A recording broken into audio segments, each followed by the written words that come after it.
নমস্কার বন্ধুরা, দীপিকার পাকশালাতে আপনাদের সকলকে স্বাগত জানাই।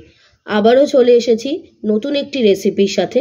আজকে আপনাদের সাথে শেয়ার করব ঝিঙে দিয়ে সম্পূর্ণ একটি ভিন্ন স্বাদের রেসিপি, সেটি হলো ঝিঙে পোড়া ভর্তা। আমরা বাড়িতে অনেকেই অনেক রকমভাবে এই ঝিঙে ভর্তা বানিয়ে থাকি।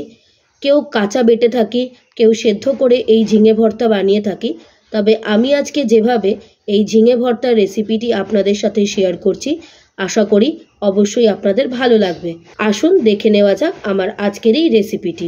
ঝিঙে পোড়া ভর্তা বানানোর জন্য আমি এখানে নিয়েছি 3টে ঝিঙে। প্রথমেই আমি ঝিঙে থেকে ঝিঙের খোসাগুলোকে ছাড়িয়ে নেব। ঝিঙে থেকে ঝিঙের খোসাগুলোকে ছাড়িয়ে নেব, তবে সম্পূর্ণ খোসা ছাড়ানোর দরকার নেই। একটু একটু করে গায়ে ঝিঙের খোসাগুলোকে রেখে দেব। এরকমভাবেই ঝিঙে থেকে ঝিঙের খোসাগুলোকে ছাড়িয়ে নিতে হবে। সমস্ত খোসা কিন্তু ছাড়াইনি, একটু একটু করে ঝিঙের গায়ে খোসা রেখে দিয়েছি। সমস্ত ঝিঙে থেকে খোসা ছাড়িয়ে পরিষ্কার জলে ধুয়ে নিয়েছি। সাথে নিয়েছি বেশ কিছুটা গোটা রসুন আর কয়েকটা কাঁচা লঙ্কা। ঝিঙের পোড়া ভর্তা বানানোর জন্য প্রথমে আমরা ঝিঙেটাকে মাঝখান থেকে একটু লম্বা করে ফালি দিয়ে নেব। এই রকমভাবে কিন্তু মাঝখান থেকে একটু করে ফাঁকা করে নিতে হবে। এবার এর মধ্যে দেব 3টে রসুন, আর উপর থেকে দেব একটা কাঁচা লঙ্কা। এইভাবেই ঝিঙে পোড়া ভর্তা বানানোর জন্য সমস্ত ঝিঙেগুলোকে রেডি করে নেব। সমস্ত ঝিঙে আমরা রেডি করে নিয়েছি। এই ঝিঙে পোড়া ভর্তা বানানোর জন্য ঝিঙের গায়ে অবশ্যই একটু করে তেল মাখিয়ে নিতে হবে। এবার হাতের সাহায্যে তেলগুলোকে ঝিঙের গায়ে ভালো করে মাখিয়ে নেব। হাতের সাহায্যে প্রত্যেকটা ঝিঙের গায়ে তেল মাখিয়ে নিয়েছি। ঝিঙেগুলোকে ঝলসে নেওয়া বা পুড়িয়ে নেওয়ার জন্য আমি এখানে জালির উপরে এক একটা ঝিঙেগুলোকে পরপর করে সাজিয়ে দেব। এই সময় কিন্তু গ্যাসের ফ্লেমটাকে লো টু মিডিয়াম ফ্লেমেই রাখতে হবে। একটা পিঠে হালকা কালার এসে গেছে, এবার আমরা অপর পিঠটাকেও উল্টে দিয়ে একটু একটু করে পুড়িয়ে নেব। এই কাজটা কিন্তু খুব সাবধানেই করতে হবে। দেখুন বেশ সুন্দর একটা কালার ধরে গেছে। এইভাবেই কিন্তু ঝিঙেগুলোকে পুড়িয়ে নেব। সমস্ত ঝিঙেগুলোকে বেশ ভালো করে পুড়িয়ে নিয়েছি। এর থেকে কিন্তু বেশি পোড়ানোর দরকার নেই। এবার গ্যাস থেকে নামিয়ে নিয়ে বেশ কিছুক্ষণের জন্য ঠান্ডা করে নেব। সমস্ত ঝিঙেগুলোকে গ্যাস থেকে নামিয়ে বেশ ঠান্ডা করে নিয়েছি। এবার ঝিঙেগুলোকে বেটে নেব। আজকে আমরা এই ঝিঙেগুলোকে শিলপাটায় বেটে নিচ্ছি, তবে আপনাদের কাছে যদি মিক্সি থাকে অবশ্যই মিক্সিতেও বেটে নিতে পারেন। এবার এই ঝিঙেগুলো থেকে একটা স্মুথ পেস্ট তৈরি করে নেব। এই ঝিঙে পোড়া ভর্তা বানানোর জন্য ঝিঙের কিন্তু একটা স্মুথ পেস্টই তৈরি করে নিতে হবে। সমস্ত পুড়িয়ে নেওয়া ঝিঙেগুলোকে বেশ ভালো করে বেটে নিয়েছি। দেখলেই বুঝতে পাচ্ছেন ঝিঙের কিন্তু একটা স্মুথ পেস্ট তৈরি হয়ে গিয়েছে। ঝিঙের পোড়া ভর্তা বানানোর জন্য প্রথমেই কড়াই দিয়েছি সর্ষের তেল। যে কোনো ভর্তা কিন্তু সর্ষের তেলেই বেশি ভালো লাগে।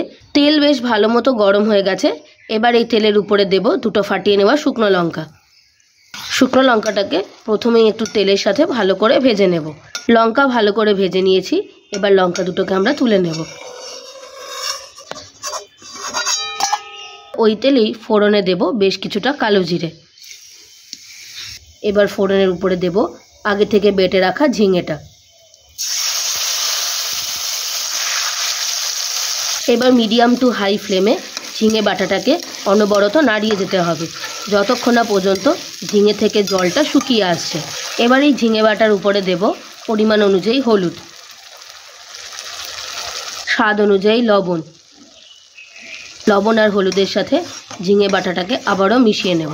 এই সময় কিন্তু অবশ্যই গ্যাসের ফ্লেমটাকে মিডিয়াম টু হাইতে রেখে অনবরত নাড়িয়ে যেতে হবে, না হলে কিন্তু ঝিঙে বাটাটা কড়াইয়ের তলায় লেগে যেতে পারে। ঝিঙেটা নাড়াতে নাড়াতে দেখুন ঝিঙে থেকে কিন্তু সম্পূর্ণভাবে জলটা শুকিয়ে গেছে এবং ঝিঙেও খুব সুন্দরভাবে কড়াইয়ের তলা থেকে উঠেও আসছে। এই সময় ঝিঙের উপরে দেব ক্রাশ করে নেওয়া শুকনো লঙ্কা।